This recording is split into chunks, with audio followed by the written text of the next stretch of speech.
जिस प्रकार कोई व्यक्ति बीमार हो ना, फिर उसको भोजन में रुचि नहीं होती, हम उनको डॉक्टर के पास में ले जाते हैं, डॉक्टर उनको दवाइयाँ देते हैं, दवाइयाँ देकर सूचन खास ये करता है कि कुछ खाने के बाद में दवा लें, भूखे पेट दवा लेनी नहीं, वो डॉक्टर की खास सूचना होती है। लेकिन समस्या क्या होती है कि जो व्यक्ति बीमार है, जिसको बुखार आया है, वो व्यक्ति को भोजन भाता ही नहीं। बीमारी की सबसे बड़ी लक्षण यही है कि भोजन में अरुचि होती है, खाने में रुचि नहीं होती। बहुत ध्यान से हाथ जोड़ता हूं। अपना परिवार में, घर में कोई सदस्य खाना में रुचि कम कर देवे तो हम सब क्या समझते हैं, छोटा बच्चा हो, बालक हो, वृद्ध हो, तो हम क्या सोचते हैं कि भाई इसको जरूर शरीर में कहीं न कहीं तकलीफ, खाना कम हो गया, खाना बंद हो गया। इतना ही नहीं, हमारा घर में कोई बुजुर्ग व्यक्ति बीमार हो और वो अगर अन्न जल का त्याग कर दे तो हम लोग क्या सोचने लग जाते हैं, क्या वो उन्होंने अन्न जल छूट गया है तो शरीर अब ज्यादा दिन उनका शरीर रहने वाला नहीं। ऐसे ही शास्त्रकारों, संत पुरुषों का ये सोचना होता है कि कोई व्यक्ति कथा में रुचि कम हो जाए ना उनकी, या कथा सुनने में उनको आलस आवे, या कथा सुनने में उनको रुचि लागे नहीं, मन लागे नहीं, तो जरूर उसका मन में कहीं बीमारी है। ये शास्त्र कहते हैं, मैं नहीं कहता हूं। मांदा मानस ने खाना बाता नहीं। ऐसे ही मानसिक रोगों से ग्रस्त होए उनको भगवत कथा में रुचि होती नहीं, उनका मन लगता नहीं।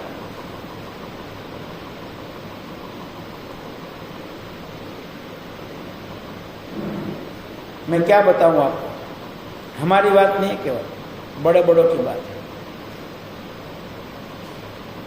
रामायण में ऐसी कथा आती है,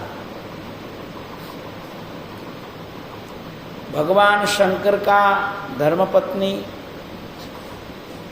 दक्ष प्रजापति की पुत्री सती थी। कौन थी? सती। भगवान शंकर जब अगस्त्य मुनि के पास में कथा श्रवण करने गए थे तो उस समय में जगत माता जगदम्बा माता सती भी साथ में थी, लेकिन उस समय में उनको कथा में रुचि लगी नहीं थी। ऐसा रामायण में रहस्य मर्म आता है। उनको कथा सुनने में रुचि नहीं थी उस समय में। और माता जी की महानता तो कितनी है कि पूरी सृष्टि उनको पूजती है।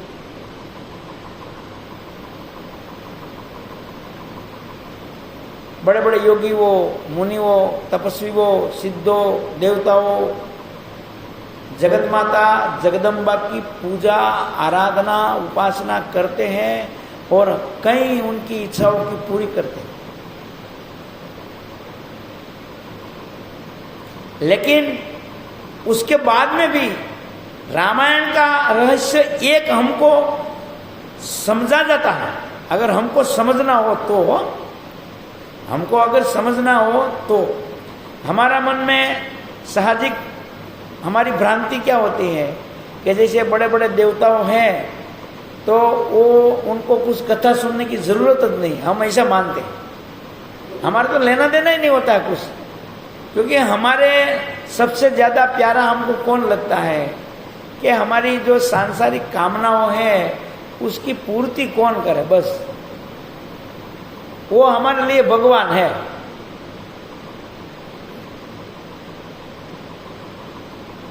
लेकिन अगर रामायण में ये शिव जी का जो चरित्र आता है स्टार्टिंग में, अगर उसमें हम गौर करके उनका श्रवण करें, विचार करें, तो क्योंकि फिर माता जी ने दूसरा जन्म में शिव जी को ये बात बताई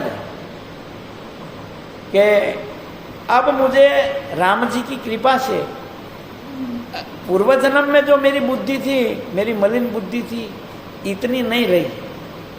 अब मुझे इस जन्म में, मतलब कि दूसरा जन्म में, मुझे कथा में रुचि हुई है। ऐसा कौन कहता है? माता जी, स्वयं जगदम्बा माता पार्वती के, बराबर समझ में आया बात? उसका मतलब अब मुझे कथा श्रवण करने में रुचि हुई है, तो उससे ये साबित हो गया कि पूर्व काल में, पूर्व जन्म में जब वो कथा श्रवण करने गए तब उसको रुचि थी।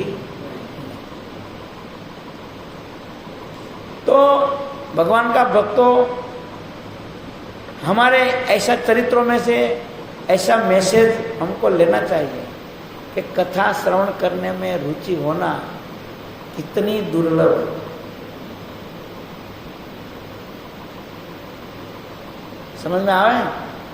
मैं हाथ जोड़कर कहता हूँ भाई, हाँ, अपने जो यहाँ ये कथा का आयोजन करते हैं, क्यों भाई?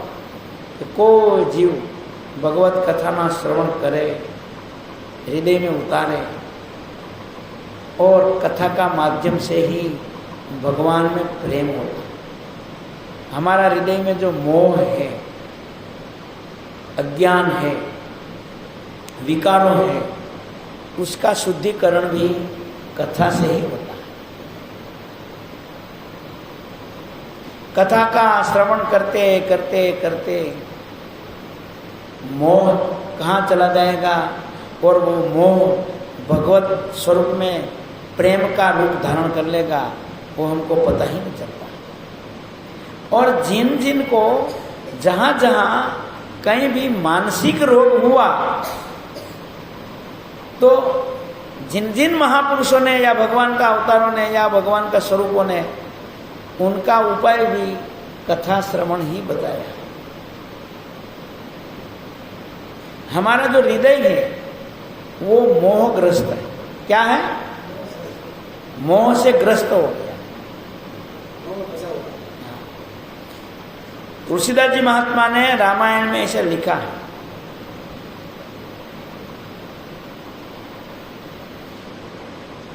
बिनु हरि कथा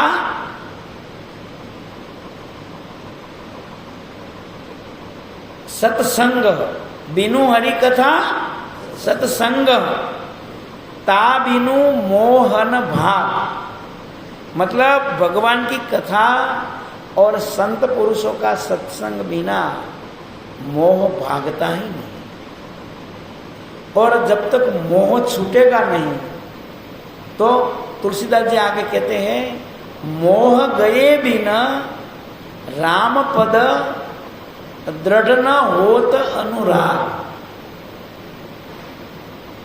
मतलब कि जब तक हमारा मोह नष्ट नहीं होगा, जब तक भगवान श्री राम जी का चरणों में हमारा प्रेम दृढ़ होगा नहीं।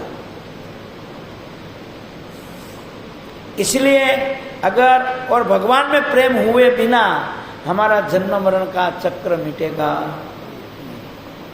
हमको न जीते जी शांति मिलेगी और न मरने के बाद।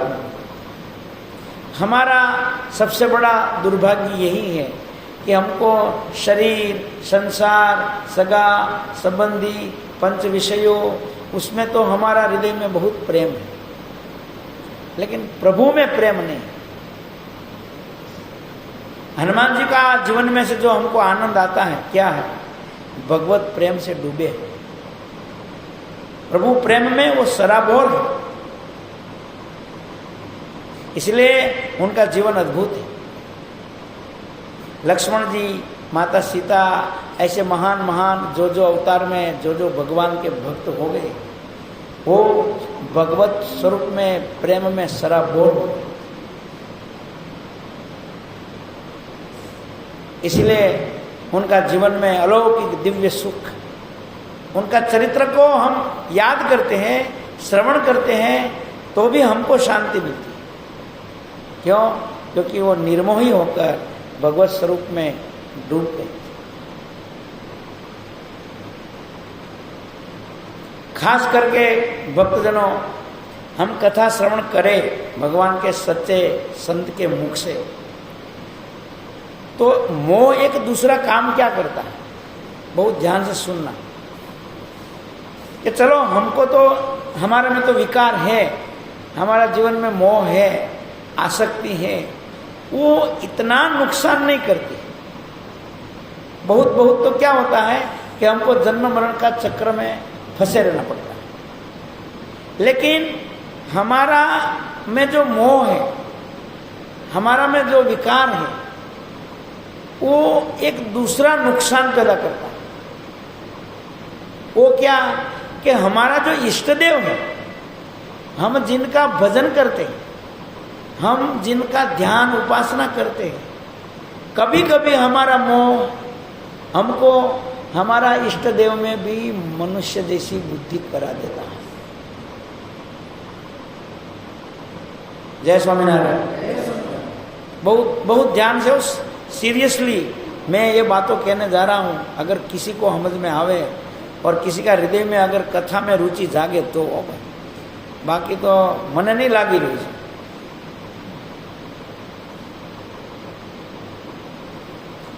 जैसे गरुड़ जी प्रभु का सेवक है, भगवान कहीं भी जाते हैं तो गरुड़ जी की पीठ ऊपर बैठते हैं। लेकिन वही गरुड़ जी को अपना इष्ट देव भगवान राम में उसको शंका हो। चलो हमारे में कहीं दोष दिख होए तो वो इतना बाधा नहीं करेगा, लेकिन जिनका हम भजन करना चाहते हैं, अरे मृत्यु के बाद में जिनकी चरणों में हमको वास करना है, जब उन्हीं में हमको संशय पैदा हो जाएगा तो हमारा सब सुख चैन चला जाएगा और वो हमारे से प्रभु के प्रति बहुत बड़ा अपराध होगा। और वो हम कथा श्रवण नहीं करेंगे न, तो ऐसा कभी न कभी तो हो ही जाए।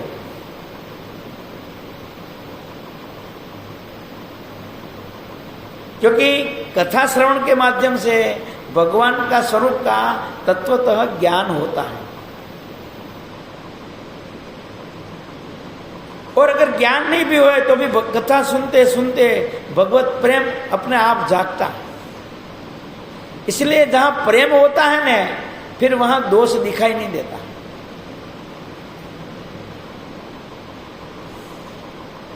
तो भाई बड़े बड़े का जीवन में ऐसी घटना बनी। गरुड़ जी को जब से भगवान श्री राम का चरित्र में संदेह हुआ, जैसे भगवान राम और लक्ष्मण जी को इंद्रजीत ने धनुष से और भाई अपने ये नागपाश से बांध लिया था, नागपाश से बांध लिया था, तो भगवान बिल्कुल लाचार जैसे हो गए थे। जैसे कि बेचारा, जैसे अपन नहीं कहते बेचारा, हाँ ये बेचारा, बेचारा नहीं कहते अपन, बेचारा मतलब इनके कोई सहारा देने वाला, इनकी कोई सहायता करने वाला नहीं। तो भगवान राम की भी ऐसी दशा हो गई, क्योंकि राम और लक्ष्मण जी दोनों ही नागपाश का उद्धार जानते थे। उनकी काट क्या है वो दोनों ही जानते थे। ये जो राम भगवान की जो सेना थी उसमें ये दोनों ही जानते थे। उन दोनों ऊपर ही नागपाश तो लग गया था।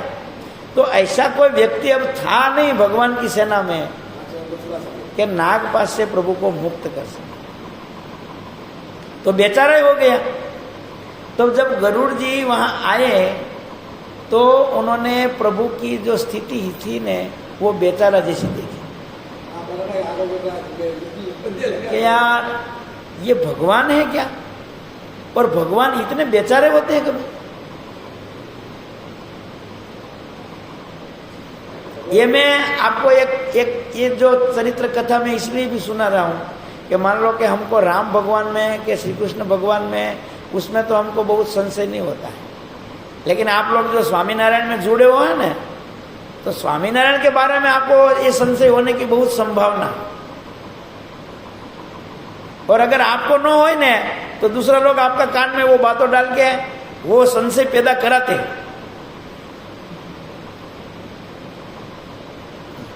कि भाई स्वामीनारायण है वो तो आजकल के आए हुए हैं और हमारे तो सब पुराने बहुत है युगों से, और आजकल का भगवान ऐसा हो गया।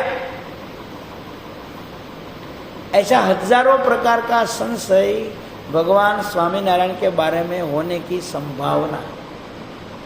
इसलिए अगर हम भगवान के सच्चे संत के मुख से भगवान की दिव्य कथाओं का श्रवण हम नहीं करेंगे तो जरूर जब गरुड़ जी को भी संशय हो जाता है तो भाई हम किस खेत की मूली है, क्या हमारे में संशय नहीं आएगा? जब भगवान ने तो भगवान नहीं है। हाँ भगवान को हाँ बस अब जब से गरुड़ जी को वो संशय हो गया ना, उसके बाद में उनका सुख चैन चला गया। बस बार बार वो वही विचार आएगा। फिर अब वो संशय को मिटाना वो बहुत गंभीर रोग है।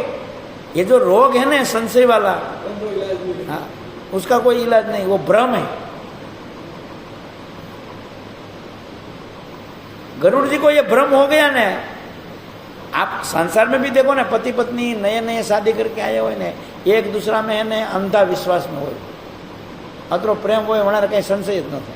पर जब तक उन दोनों आपस में कहीं संशय नहीं होता है ना, उसका सुख स्वर्ग जैसा होता है। बोलो, लेकिन फिर धीरे धीरे एक दूसरा में कहीं संशय पैदा हो जाता है और वो सब सुख चैन उनका चला जाता है।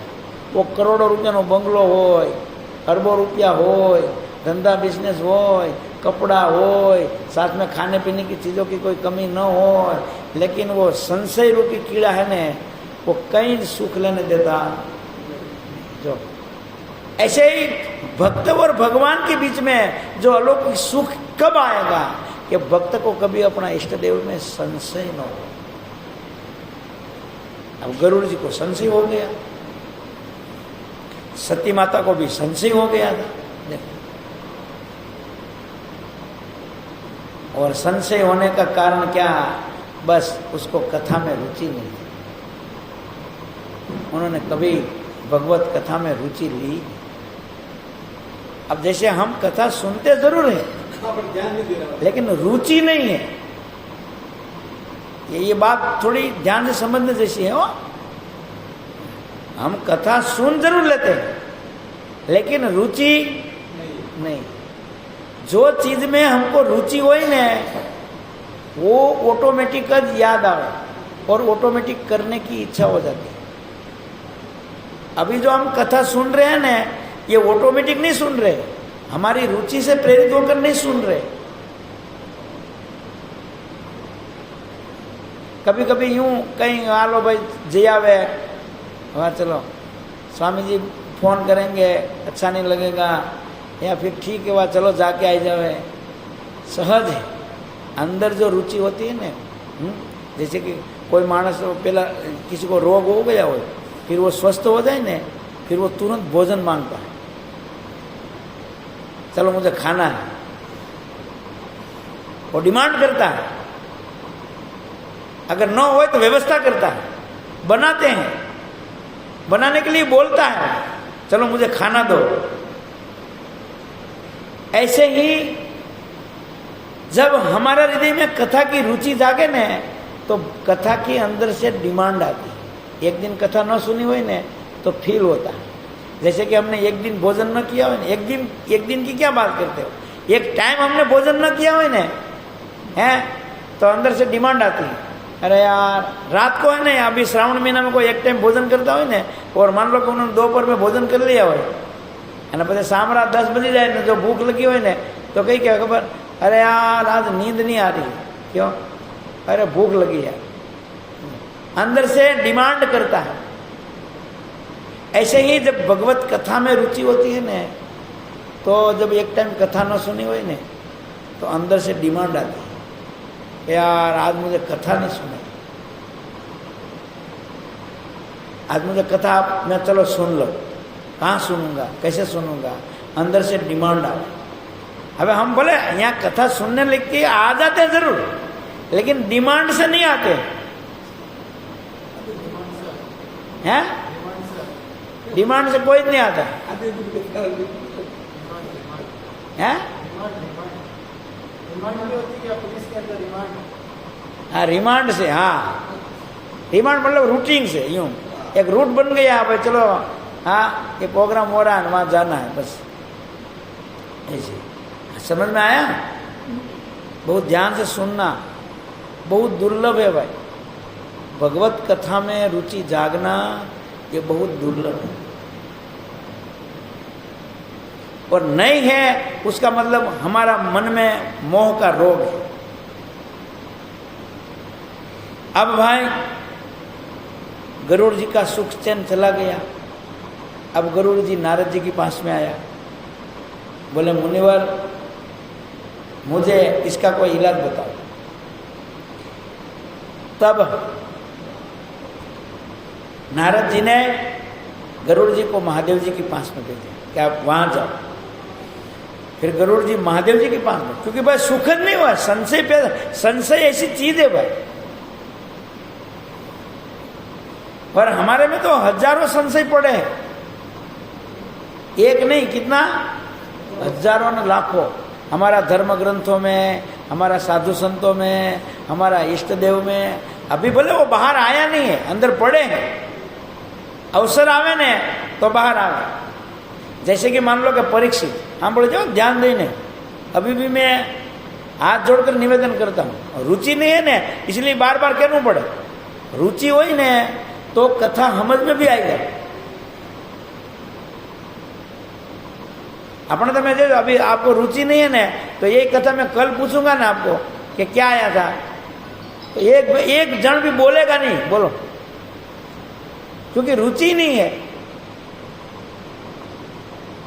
तो देखो अभी अपन मानते हैं कि जैसे हम कृष्ण भगवान को भगवान ज मानते हैं, तो अभी हमारा मन क्या कहता है कि हमको तो कृष्ण भगवान में कोई संशय, बोलो नहीं है कि नहीं है, बोलो नहीं है।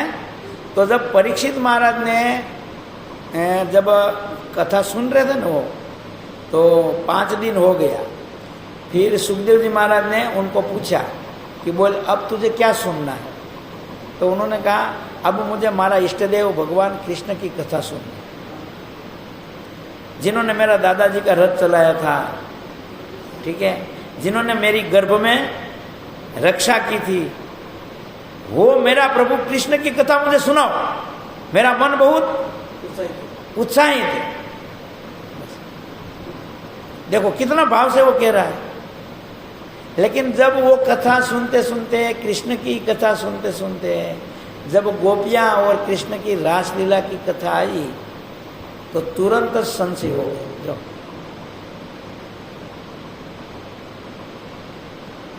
तो संशय था कि नहीं था?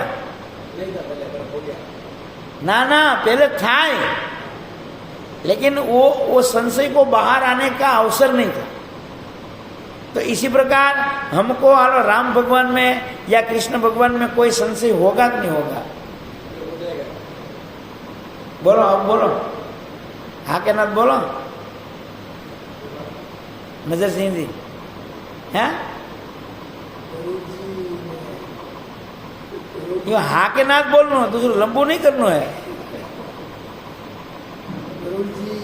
नहीं मैं